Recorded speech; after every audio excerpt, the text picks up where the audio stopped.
uummata isaa miliyoona 120 caaluuf ulaan galaanaa barbaachisaa tahuu irra deddeebiin kaasa. Gaaffiin faayidaa biyyaalessaa Itoophiyaa kabachiisu kun Itoophiyaa fi Soomaaliyaa akkasumas Itoophiyaa fi Eertiraa gidduutti muddama guddaa uumeera. Tibbana ammoo mootummaan Itoophiyaa, mootummaan Eertiraa fi TPLF hidhattoota faannoo waliin tahuun waraana irratti labsuuf hojjechaa jiru jechuun himate.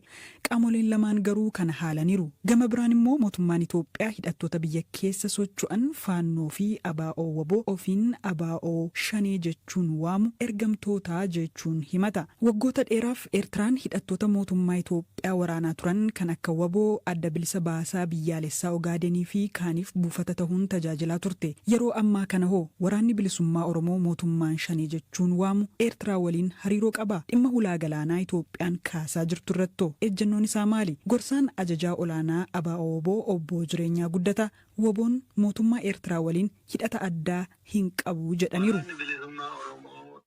Waraanni bilisummaa Oromoo eenyuufuu hin ergamu. Ergamni inni qabu waraanni bilisummaa Oromoo kaayyoo saba kanaaf qofa ergama. Waan akkasii warri mootummaa ni ololu. Gaaffiin ulaa galaanaa ka'aa jirus ummata kana waraanatti guuru. Ummatni kun gaaffii isaa irratti fuulleffatee akkan sochoone gochuu fi waraana tokkorraa waraana biraatti sochoosuurraan kan hafe waan bu'aa guddaa qabu miti. Ulaan galaanaa lolaan dhufu hin jiru. Yeroo mallas asabiin akkuma jirutti kennan sadarkaa idil-addunyaatti wal falmiin ture. Ulaa galaanaa lolaan fidna inni jedhu kuni ergama biraa qaba. Biyya namaa sadarkaa UN'tti beekamtii qabdu deemtee weeraruun gama diploomasiin kasaaraa guddaa qaba. Waliigalteen Somaalilaand waliin otoo Moqaadishoo waliin mariin hin taasifamiin raawwate iyyuu Itoophiyaaf kasaaraa diploomasiidha. Amma immoo kasaaraa diplomasii qofa osoo hin taane kan lubbuu fi qabeenya baasuu mala. Kanaafuu nuti uummata keenyaan kan jennu lolli kun isin hin ilaallatu. Keessatti qoodan fudhatiinaa. Oromoon kan loluu qabu saba isaaf kan wareegamuu qabus dachee isaa irratti mirga isaa fi haqa isaa fi kana duras baadimmee deemee lolee waan buufate hin qabu. Oromoon akeeka daangaa babal'ifachuu fi daangaa namaa deemee qabachuu hin qabu. Oromoon kan wareega baasaa ture qabeenya isaa irratti malee kan namaa hawwee miti. Ulaan galaanaas yoo barbaachise lolaan osoo hin taane karaa biraan argamuu ni danda'a. Biyyoota kaanirraa otoo lolatti hin seenin argachuun ni danda'ama. Kanaaf lola biyya biraatti qooda fudhachuun naamusaan aladha. Barbaachisaas miti. Dogoggora siyaasaa fi waraanaa ta'uu hubachuun barbaachisaadha. Dogoggora siyaasaatillee dogoggora waraanaatillee kasaaraan dipiloomaasiisaas guddaa ta'aa jedhu hubachuun gaariidha jechuudha. Mootummaan Itoophiyaa fi WBO'n marsaa lamaaf Taanzaaniyaatti marii nagaaf taa'aniiru. Ameerikaa dabalatee biyyoonni adda addaa jaarsummaan gidduu galuun qaamolee lamaan walitti fiduuf yaalaa turaniiru. Garuu lameenuu osoo waliigalteerra hin gahin achumaan adda bahan. BBC'n carraa mootummaan isiniif kennetti fayyadamuun maaliif gara qabsoo nagaatti deebitanii bulchiinsa biyya keessaatti qooda hin fudhannee jedhee gaafateera. Obbo Jireenyaan jalqabumayyuu nuyi aangoo qabachuuf hin sochoone waan dabeetu jira sirna tolchinaa. Sirna sana keessatti uummanni nama isaaf ta'u haa filatuu jenneeti malee ofii keenya aangoo qabanna yookiin dantaa keenya eegganna jennee miti jedhan. Yeroo ammaa kana hariiroon mootummaa wajjin jiru sadarkaa maalirra akka jirus obbo Jireenyaan dubbataniiru. Akkuma waliin jechaa turre warri nu gidduu jiranii waliin quunnamtiin inuma jira. Hojii dipiloomaasiitti ta'e waan warra nu gidduu jiru waliin ammayyuu wal quunnamtiin jira. Qaamota mootummaa hojii dipiloomaasii keessatti hirmaatan wajjin wal arguun ammallee inuma jira.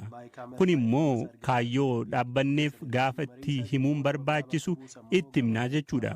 Gaaffii saba guddaa qabannee waan jirruu fi waa'ee sanaa hubachuu ni barbaadu jechuudha. Mootummoota biyya ollaa fi namoota maqaa qabaniif gaafa barbaannu haalli dhaamsa keenya itti qaqqabsiisnu ni jira jechuudha. Kana jechuun ammoo mootummaa wajjin haasaa nagaa itti fufneerra jechuu miti. Wal lolaa jirra. Dhabamsiisna jedheetu dhama'aa jira mootummaan.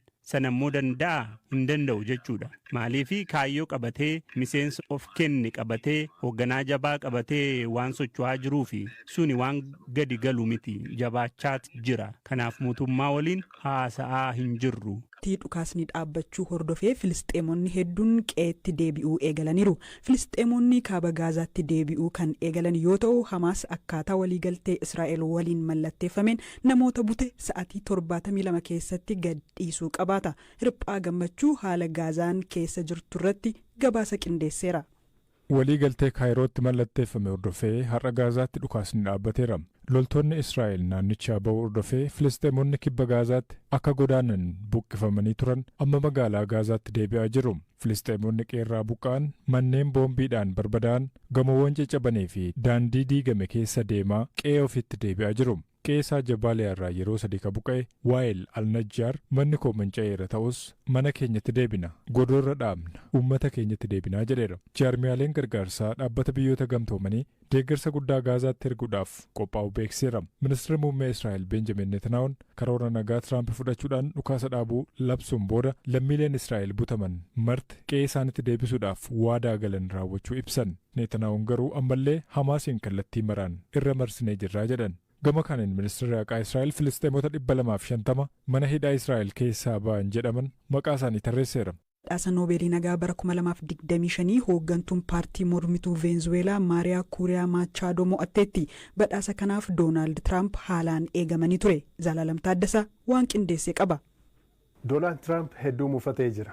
Waayit Haawusis dhimma kanarratti ibsa baaseera. Doonaald Tiraamp bara kana ani addunyaa irratti waraana gurguddaa ka'uudhaaf ture torba dhaabeera jechuun badhaasni Noobeelii nagaa anaaf ta'a jechuun dubbataa turan. Akka yaadutti sababoota hedduuf jecha badhaasa Noobeelii nagaa namuu adda. Kan duraayyuu si'a 4 yookiin immoo 5 mo'achuun qaba ture. Waan ministeerri muummee yookiin immoo pirezidantiin tokkollee gochuu hin dandeenye waraana torban dhaabsise. Haa ta'u malee dubartii tokkotu abjuu isaanii kana har'a karaatti hambise. The Nobel Peace Prize for 2025. Badhaasni Noobeelii nagaa bara 2025 dubartii murattuu fi goota nageenyaa taateef kennama. Dubartii dukkana keessatti dungoon dimookiraasii akka wal qabatu gochuu dandeesse. Koreen Noobeelii Noorweey Noobeeliin nagaa bara 2025 Maariyaa Kooriinaa Machaadoof akka kennamu murteessee jira. To Maria Corina Machado.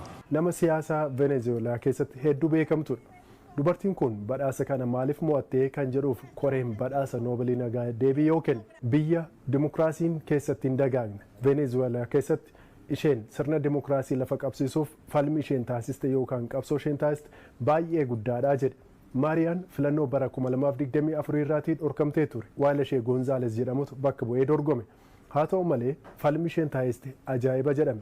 Keessumaa paartileen siyaasaa Venezuelaa keessa waggoota dheeraaf wal qoqqoodaa turaniiru. Pirezidaantiin Venezuelaa Nikolaas Maduroon mootummaa abbaa irreeti jedhamuun ibsamu. Dimookiraasiin biyya keessatti akka hin dagaagnes nama danqedhaa jedhamu. Inumaayyuu filannoo bara 2024 keessa gaggeeffame kan mo'ate paartii mormituu akka ta'e hawaasni addunyaa irratti walii galeera. Pirezidaantiin Nikolaas Maduroo garuu bu'aa filannoo sana hin fudhanne. Inumaayyuu Maariyaatiin dursee filannoo irraati akka isheen dhorkamtu taasise. Isaan boodas akka ishee yeroo gabaabaaf hidhamtu taasiseera. Booda garuu ishee gadhiisaniiru. Maariyaan hojii guddaa isheen hojjette keessaa inni jalqaba paartilee mormituu Venezuelaa keessatti waggootaaf addaa wal qoqqoodanii wal himataa turan tokkoomsuu dandeesseetti. Dubartiin kun paartilee kana tokkoomsuun sirni dimookiraasii biyya keessatti akka dagaaguuf aarsaa guddaa kaffaltee ture. Bara 2014 ji'a hagayyaa keessaa jalqabdee garuu eessa akka isheen jirtu nama hedduun hin beeku. Sababni isaa immoo lubbuu isheef sodaattee waan jirtuuf sirna bulchiinsa Nikolaas Maduroo jalaa dhokattee akka jirtu koreen Noobeelii nagaayyuu har'a ifoomsee jira. Badhaasni Noobeelii nagaa kun ji'a muddee dhufu keessa kennama. Maariyaan Oslo Noorweetti argamtee badhaasa kana fudhachuu dandeessi jedhamanii gaafatamanii ture. Hoogganaan koree badhaasa Noobeelii nagaa jechuudha.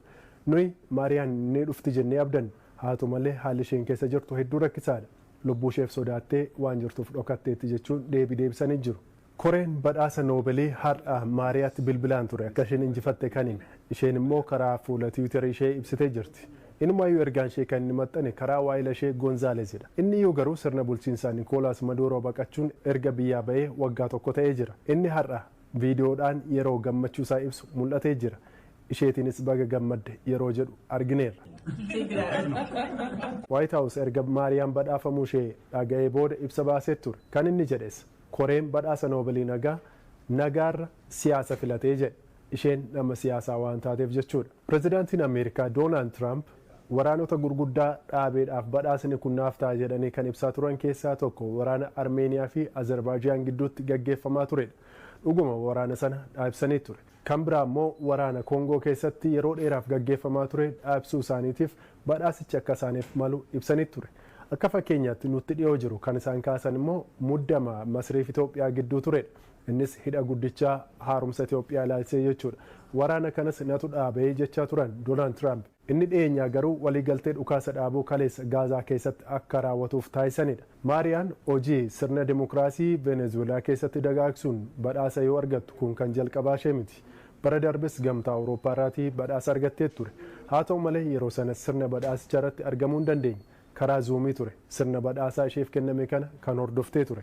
Doonaald Tiraamp yeroo duula filannoo gaggeessaa turan dhimmoota adda addaan himatamanii turan. Inumaayyuu hokkara kaasuun waan isaan ittiin himataman keessaatii isa tokko ture. Joo Baayiden dabalatee namoonni siyaasaa adda addaa addunyaa kanarratti jechuudha. Doonaald Tiraamp demokiraasiif nama yaaddoo ta'edha jedhamaa turan. Wagguma kana keessa immoo deebi'ee badhaasa Noobeelii nagaa injifachuu qabu jedhanii kanneen kaasanis ni jiru. Kanas ta'e sana Doonaald Tiraamp dhimmoota adda addaan akkuma balaaleffataman waraanni akka dhaabbatuuf tattaaffii isaan taasisan garuu salphaa miti. Tarii bara dhufuun injifatu ta'uu danda'a. Walumaan kan ilaallu ta'a.